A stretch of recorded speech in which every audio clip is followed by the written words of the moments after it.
From the studios of Tucson Business Radio X, recorded in the Stewart Title corporate offices on Broadway, you are now listening to The Mark Bishop Show. And now here's your host, Mark Bishop.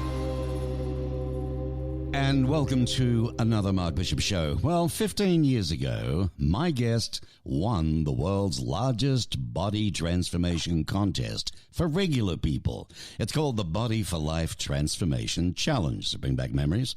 Well, since then, as a 5-time best-selling author and fitness personality, Joel Marion has appeared on all of the television networks. He's a frequent guest on SIRIUS satellite radio and has been featured in the pages of more than 20 popular national newsstand magazines. And these include Men's Fitness, Women's Day, Maximum Fitness, Oxygen, Clean Eating, Muscle Mag International, and Muscle and Fitness Hers. So I think it would be fair to say that when it comes to achieving your best body and the results you truly deserve, rest assured you couldn't possibly be in better hands. My special guest, ladies and gentlemen, is Joel Marion, BioTRUST co-founder and extraordinaire. Welcome, Joel. Thank you for having me. Excited to be here. Well, conventional diet wisdom tells us that we should avoid carbs, have an early dinner, and never eat before bedtime. We're all told this. But the fact is, the latest scientific research just doesn't bear this out. Now, in fact, you as a best-selling author, Joel Marion, you teach us how to still enjoy the simple pleasure of sweet and salty past dinner time without gaining weight. This I want to hear. Joel, you got to be kidding me, mate.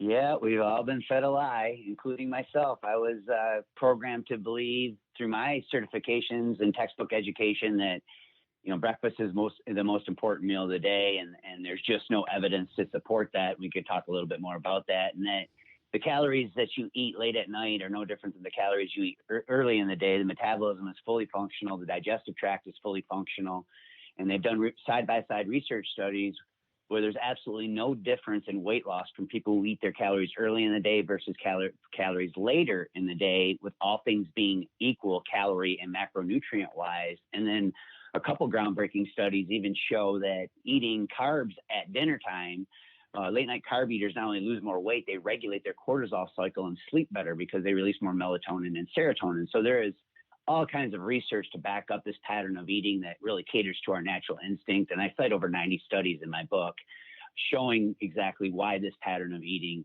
is truly like a lifestyle rather than a diet, but you can still burn fat faster. Wow. So you're saying you can enjoy social dinners, dining out without restriction, really, and satisfy nightmare hunger with fat-burning, sweet and salty bedtime snacks. With straightforward food lists and easy-to-follow meal plans, you do recommend that. It can be enjoyable to lose weight, especially without feeling restricted. But I guess in the end, it's every dieter's dream. Now, in this book of yours, Always Eat After 7 p.m., man, even the heading can make me stop and look. The revolutionary rule-breaking diet that lets you enjoy huge dinners, desserts, and indulgent snacks. It sounds like you wrote this thing for me, mate, I got to tell you, while burning fat overnight, because I've just come off a big, heavy keto diet, and I can't go without breakfast, and other things are just too hard for me. So I'm looking forward to this book. Now, you're a fitness expert, you're a nutritionist, best-selling author, but you do debunk the myth underlying traditional dieting, offer a simple, highly effective weight loss program. What encouraged you to do this particular book, Joel? Actually, it was my own personal weight loss struggle when I started building BioTRUST Nutrition 10 years ago. It led to long work hours, late nights, and I was so committed to building the brand that I started making unhealthy food choices. And the next thing you know, I woke up 18 months later and I had built an amazing company, but at a very high cost, 46 pounds heavier. And so that became the inspiration for the book, because I simply did not want to go back to a restrictive diet. And I think that's what makes Always Eat After 7 p.m. different than other diets like keto or paleo, is that you're not eliminating entire food groups. Right. And so you're not creating deficiencies. You don't have to worry as much about supplementation when you're including all food groups. You're not limiting your choices, and you're not suppressing your hormones. So when you eliminate carbohydrates for extended periods of time, you lower your leptin and your thyroid hormones. These two hormones regulate your body weight and control the speed of your metabolism. So it's super important that you strategically add carbs back into your diet. And inside my book, we use something called super carbs. And the glucose from these super carbs are actually building blocks of thyroid and leptin hormones. So they prevent metabolic slowdown and actually help boost your fat burning hormones. Ah, good. You sound like a doctor, mate, honestly. But the layman can understand all of this in the book, right? You know what? We've made it very simple and straightforward, very easy to understand. We don't get into a bunch of scientific jargon. We cite the studies, put the references in the back of the book. And it truly, I mean, if you think about the way that we are wired, I mean, there's some people that absolutely have to have breakfast. And that's okay. We have breakfast snacks inside the book. Now, but we slowly wean people off. If you're a healthy dieter and you don't have to take medication or you don't have blood sugar issues, we'll wean you off breakfast and have you use a form of intermittent fasting. And this allows you to eat the majority of these calories later in the day. And it actually caters to our natural instinct of eating. You know, we fight it at night when we're hungry. We either white knuckle our way through it and starve our way, to bed, or we cave and then we feel guilty because we're eating what we think we shouldn't be eating. In reality, it's just about making smart choices. You can eat the majority of your calories when you are hungry at night, and it can actually help you get better results. All right, so let me understand this. For the last several decades, doctors and health professionals across the globe, they've touted that breakfast is the most important meal of the day. I mean, even my grandma brought me up on that. But you tell us why the scientific research inside your new book definitely shows otherwise. Yeah, in fact, I cite several research studies. I have an entire chapter dedicated to the truth about breakfast with all the 5 breakfast myths. And it's not that breakfast is bad. It just has no magical powers. You shouldn't feel bad if you'd rather skip it. And you shouldn't listen to those who lecture you because the science points in the opposite direction. And the first myth is that it's the most important meal of the day. It's simply not. And the science shows that breakfast eaters do not lose more weight. They've done studies, multiple studies on this. American Journal of Clinical Nutrition, they researched over 300 overweight and obese, but otherwise healthy adults, ages 20 to 65. So a really broad age category, right? And after tracking their weight for 16 weeks, the scientists found that those who ate breakfast didn't lose any more weight than those who skipped it, right? So, and breakfast doesn't necessarily increase your metabolism or reduce hunger later in the day. In fact, if you make the wrong choices at breakfast, you're going to be hungry later in the day. Yeah, well, that was going to be my next question to you, Joel. What do you recommend then if you don't have a heavy breakfast? I mean, cereal is supposedly not good for us in some ways. I mean, I love my coffee, but I do have it with cream. I don't have milk with it. But, what do you recommend then for somebody who's got to start with something of a morning? Well, we have recipes in the book that we have these breakfast snack recipes like instant pot egg white bites and bacon and caramelized onion egg muffins. Oh, okay. We call these breakfast. And then we have a whole list of other snacks that you can just put together. Like, an example would be 3 hard-boiled eggs with sea salt, black pepper to taste, and maybe a handful of berries on the side. That would be a light breakfast that would feed your neurotransmitters, right, and keep your body in a fat-burning environment, making sure you don't get tired later in the day from the blood sugar spike. And then, you're still kind of mimicking the effects of intermittent fasting without actually fasting. Ladies and gentlemen, I'm speaking with Joel Marion, the co-founder of BioTRUST. No doubt sometime you've probably ordered something in a product. I have quite a few of the various things. But this new book coming out is going to be fascinating. It's called Always Eat After 7 p.m., the revolutionary rule-breaking diet that lets you enjoy huge dinners, get this, desserts and indulgent snacks while burning fat overnight. And you don't have to gobble down that vinegar stuff with lemon either to do that. Now, it's been drilled into our heads that eating late at night, leads to obesity and excess belly fat. Can you elaborate on the science showing that is just a myth? Well, referring back to the research study that I talked about earlier, when they've done research on this, there's no difference between those who eat early and late.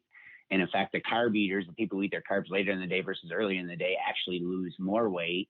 And the whole theory about this, too, is about your digestive tract. Like, okay, as the day goes on, the metabolism slows down. And so you want to taper back on your calories, especially carbohydrates, because they're more likely to spill over and be stored as fat later in the day when the metabolism is running slower. And this is a complete myth. Your metabolism is running the same way in the morning as it is at night. The science proves this. Your digestive tract is fully functional and intact. It can work. So, and the very act of eating the right foods, like for example, pre-bedtime snackers, when they make the right food choices, they eat 397 calories less per day than people who skip that meal before bed. And in fact, if you eat a high protein snack before bed, you increase your metabolic rate through something called TEF, the thermic effect of food.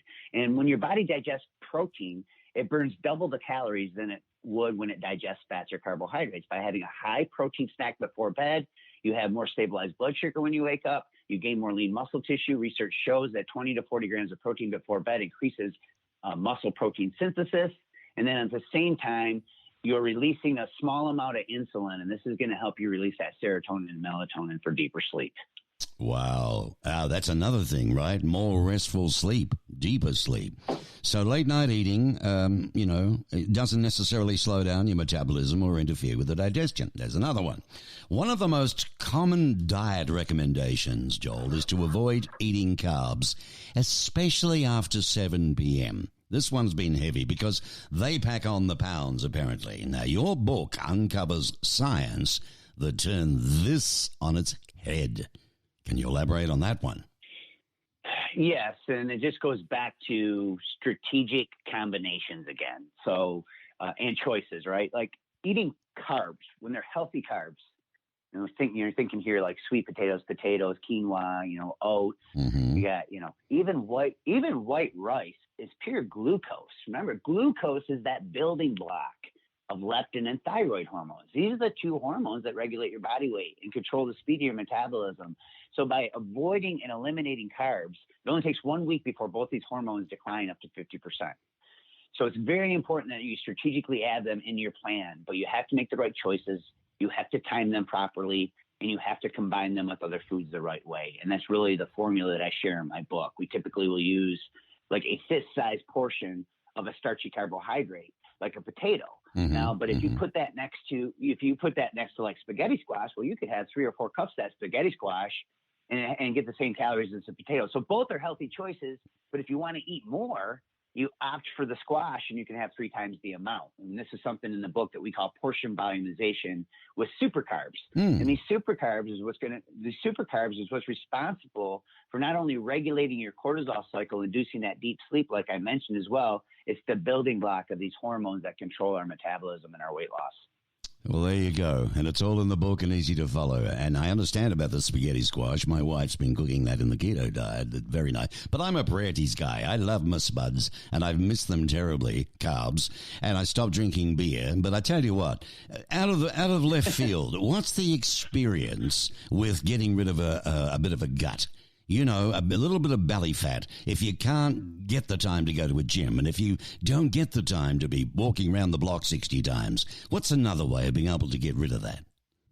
Well, I think, this is one reason in the acceleration phase of my book that we manipulate carbs. And this is why keto and paleo work so well when you initially start them, because when you cut carbs from your diet, you're eliminating a lot of water out of your diet. For every gram of carb you consume, your body holds almost 3 grams of water. So when you cut out carbs, you're going to lose some fat and you're going to lose a lot of water. And so that's one of the easiest ways, just to manipulate your carbs for a week or so. Like, during the week, maybe go lower carb, and then during the weekends, go ahead and have carbs.